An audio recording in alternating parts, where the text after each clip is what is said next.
When I introduced stability bunkers to the Rust community in February 2018, I intended them as a way to hide loot underneath the basement.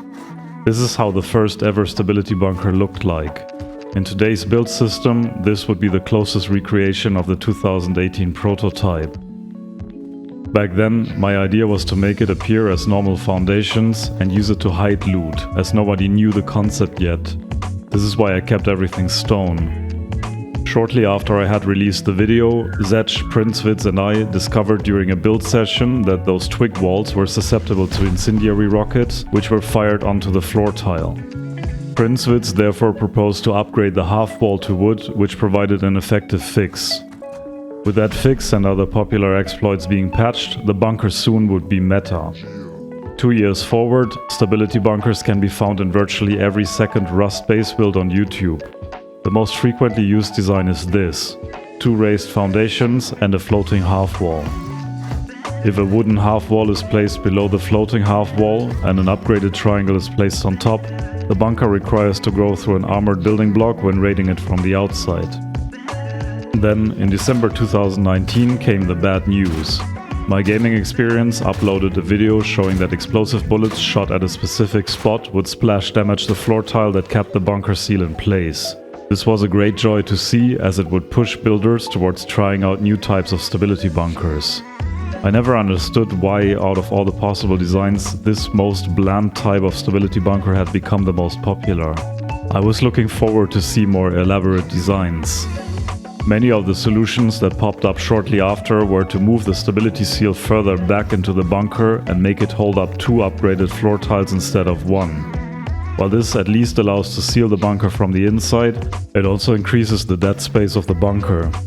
My intuition is that more elegant solutions are still waiting to be discovered.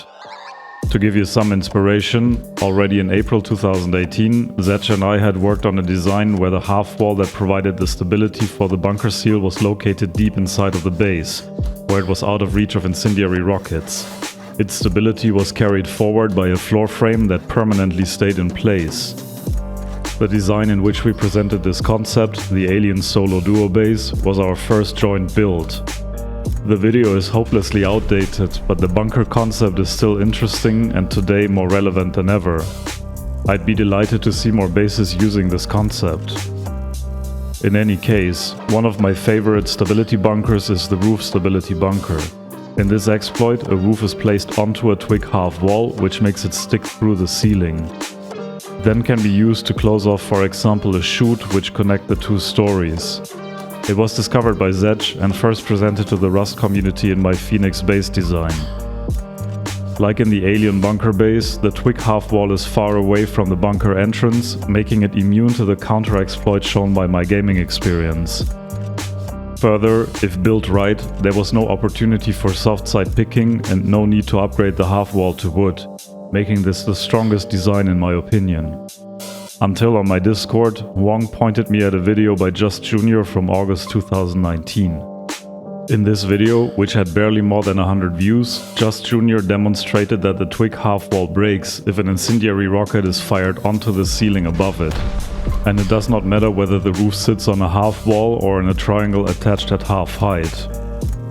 This must have served as a fantastic counter-exploit for the handful of people who knew about it.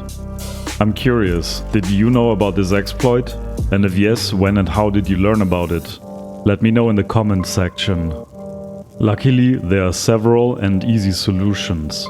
First, if the floor tile holding up the roof is below the roof, you may get away with leaving a twig. Either make sure that there's a solid wall behind the lower end of the roof, or have a door there.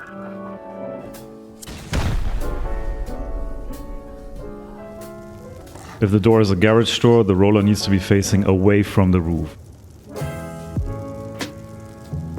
Second, if the triangle floor tile above the seal is not exposed, the counter-exploit does not work.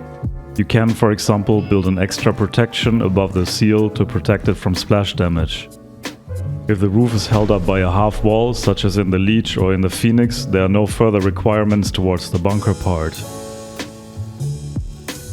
If a floor triangle is used to uphold the roof, however, it further needs to be protected by walls or doors on both sides. As before, if the door is a garage door, its roller needs to point away from the twig triangle.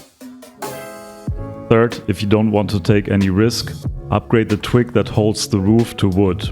This way, the splash damage of incendiary rockets cannot harm them in a meaningful way.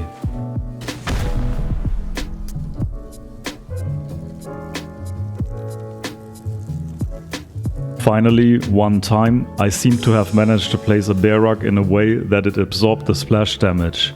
I was, however, not able to reproduce it. If you figure out whether that can be done reliably, please let me know. Other than that, keep your bunkers safe. Evil Wurst out.